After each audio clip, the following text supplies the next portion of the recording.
In this video, I want to address a topic that you have probably noticed. It's about the problems of the self-help industry. The self-help industry, well, first of all, it's an industry, and that's the biggest problem because at its core, it's actually about helping people becoming better at the things that they want to become better at. But the problem is that this has turned into a huge industry and a tremendous business. And you've all probably have contact to the self-help industry, from big coaches that ask for a lot of money to books that you can buy that are supposed to help you. And I don't want to bash the whole industry. I'm not saying it's inherently bad. I'm just saying there's a big problem about it. But before I talk about the problems of the self-help industry, I would like to talk to you about briefly why it actually works. So what does it actually do and why is that important? And it all has to do with our decisions. Every one of us makes thousands of decisions every day. Some of them are conscious, some are subconscious. So from what am I wearing to what I eat, to who I talk to, and even the small, tiny decisions that we sometimes even don't notice, like how to say something or how to move in order to reach a certain goal, all those are small decisions. And what's the common denominator? So how do we actually go about these decisions? And one of the most common denominators has to do with risk. Because what we are looking for in all of those decisions is actually to reduce risk. So to reduce the risk to get hurt, either physically or mentally. So, for example, the risk of being rejected by a group of people, or the risk of not being successful, or the risk of being unhappy. What each and everyone tries to do is to reduce this risk as much as possible. And from my point of view, one of the very best ways to understand human behavior in a very simple way is Alfred Adler's law of motion. Alfred Adler, he is the founding father of individual psychology. And in the beginning of the 20th century, he thought about and researched human behavior. And he came up with this very simple and easy to understand law, his law of motion.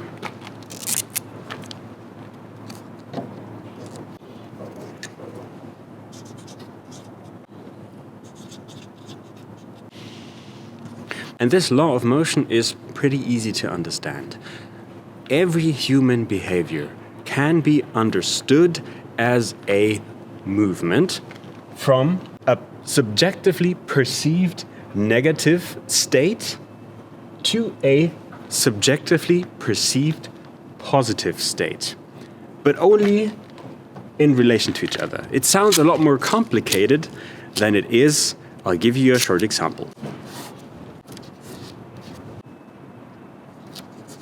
Let's say you're unhappy with your job. You believe that you have a lot more potential to do better, to follow your purpose. So that would be your subjective negative state. Now, the subjective positive state could be, I quit my job because I believe there's more to life, there's more to my own career. And this would be how you could explain your behavior. And of course, this fits pretty well to the decisions that we make every day that I explained in the beginning. Because this, of course, is a very big decision. It's not just about what am I wearing today, but it's about how I'm going about my life and how I will continue my career. And this is where the self-help industry helps. Because it claims that it can help you with those decisions. And sometimes it even claims that the systems that it will introduce to you or the methods that it can give to you, they will help you reduce that risk and they will help you achieve whatever you want to achieve. But one of the first people to actually think about that and do something about it He lived 2,000 years ago, and he goes by the name Epictetus. 2,000 years ago, people already had the same questions. They had the same problems. Those problems, of course, they didn't have to do with digital technology, they didn't have to do with the things that we deal with today, but at its core, it was exactly the same problem.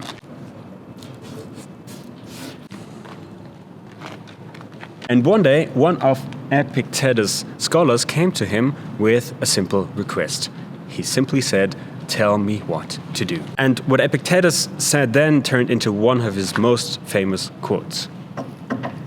In this way, you must understand how laughable it is to say, "Tell me what to do." What advice could I possibly give to you? No, a far better request would be, train my mind to adapt to any circumstance. Because then, if life takes you off script, you won't be desperate for a new prompting. It's crazy, right? He said that 2,000 years ago. And I think the most important part of that quote is the end. You won't be desperate for a new prompting. Because that's essentially what happens in the self-help industry. When people like you and me have questions or have this request, tell me what to do, it's very easy to give you something. To give you something to make that decision seem easier.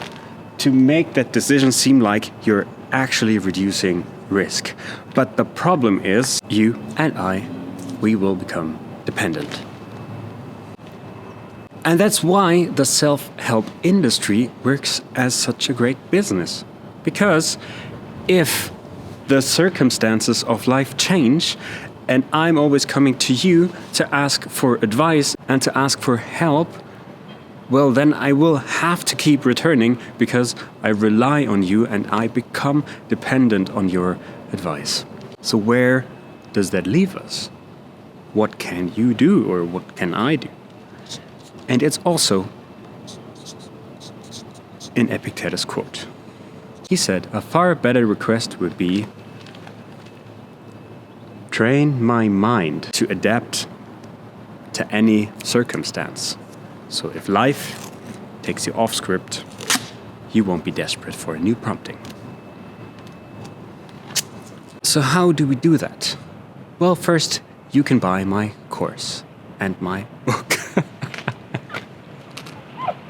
I need to go in the sun, but I'll continue then. Alright, I had to move into the sun now because it was getting really cold in the shade. Where does that leave us? That's the question. Because, of course, I want to make the mistake to now give you any concrete advice or sell you anything, because then I would be doing exactly the same thing that the self-help industry does. I'm also not saying that you shouldn't use any of those things. If you find books, coaches, anything that helps you, please go ahead and use them. My main concern and my main advice, if I want to call it, is that you try to remain in the driver's seat of your own life. Never give away that responsibility, because you actually can't. And sometimes it feels like you're handing your responsibility to a coach or to a service, and then in the end, that's entirely wrong. You can never give away that responsibility. What I think helps is to try and remain clarity of your own process. That's it. If you have clarity of your own decisions, of your own decision-making processes, why do I decide that way? Why do I decide that way? Then I think you're pretty well off. Because you can be certain that life will take you off script. The career that you're in at the moment, you won't probably be in until the end of your life. So learn to train your mind to adapt to any circumstance. And maybe, if you can, try not to take life too seriously. Life is a cool thing. It's a beautiful thing.